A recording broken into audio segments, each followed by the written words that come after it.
Hey everyone, it's Dr. H, your friendly wargaming guy down at the Air Command Staff College. I'm here to provide a general overview of maps and other sorts of tracks in Next War. This is a very general overview. I'm using Vassal, which is a computer program, so I can do screen capture more easily, which I'll use for almost all of the videos. And I'm going to be using the Vietnam module to talk generally about things. Every game's a little bit different, and we'll go into more in depth on what makes each game in its own separate video. This is just an overview to sort of orient you to what everything is in the box, or at least map-wise and track-wise in the box. So the most prominent map of any game is going to be what's known as the operational map. This map covers an area that you're going to be fighting over. In this case, we have a depiction of the northern Vietnam and the very southern part of China.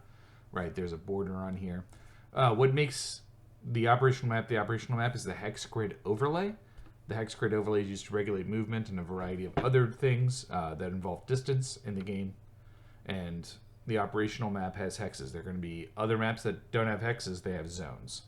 And we'll talk about that in a second. Again, not to go into too much depth, but each hex has a depiction of terrain, it has a depiction of features on there, and you can move pieces around counting each hex as you go along. So in addition to the operational map, we have a larger, the game often, sometimes you'll hear referred to as the strategic map or the theater map, and this is a map that connects larger areas, right? So in this case, right, this talks about the Western Pacific map. It's divided up in different zones for naval movement and also for air movement between these zones. It's got basing areas, right? So, for example, the Philippines, Japan are basing areas. China, these are big basing areas. You can kind of tell by sort of the rounded marks here. We have the depiction of island zones.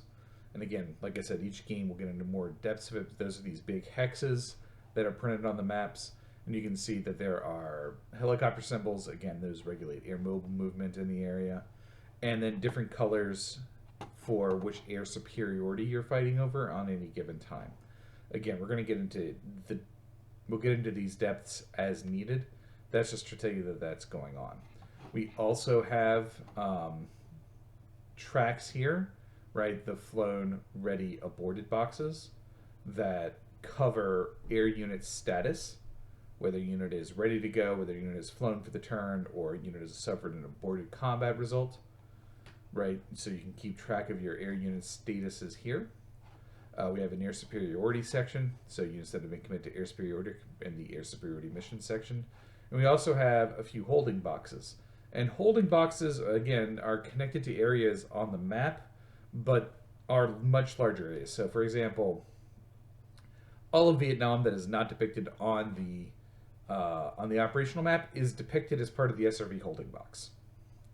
Same thing if we scroll up a little bit, right? There's a giant China holding box, right? What's in the China holding box? Well, whatever's in China. So that includes air bases and nuclear sites.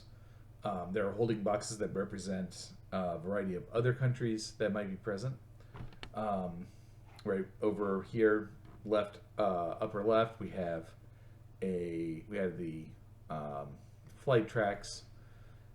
We also have sort of center and to the right other tracks, right, that we want to keep track. That'll help us keep track of things and prompt us in certain directions. We have a turn track, so you know where you are in the turn. We have a weather track, a season track, an initiative tracker that tells you who has the initiative. These are all things we'll go into. AWACS advantage tracker, sub and ASW tracker, air superiority level tracker. There's a box here that has a bunch of numbers about victory points. We're not using victory points, so you can ignore that. The same with the ADS track, right? The air defense track. We won't be using that in this game, so you don't have to worry too much about it. So there's that, and then I also, finally, as part of this overview, I just want to orient you towards what's known as the General Records track, which is right here. If I hit the button right, there we go. And so the general records track is this grid of a bunch of numbers. This grid of a bunch of numbers allows you to keep track of things that have numeric values. So, for example, right, if we wanted to keep track of, what's a good example? Here we go, supply points. So, we want to keep track of how many supply points Vietnam has, right? This is that ochre color is Vietnam. And if I put it on the 7, they have 7 points, right? So I'm just keeping track of the number of things that exist, right? So it could be any number of things that I want to change or that I want to keep track of can be kept track of here. You can write it down too. I mean, there's no law that says you have to use this track. If it's easier for you to write it down on a whiteboard or in a notebook, do that. We also have Special Forces holding box. This is where your Special Forces missions go. Those that are available, those that are used, and those that are very, very dead, unfortunately for them. So each game is going to have this in different places. Some of them combine them in different ways.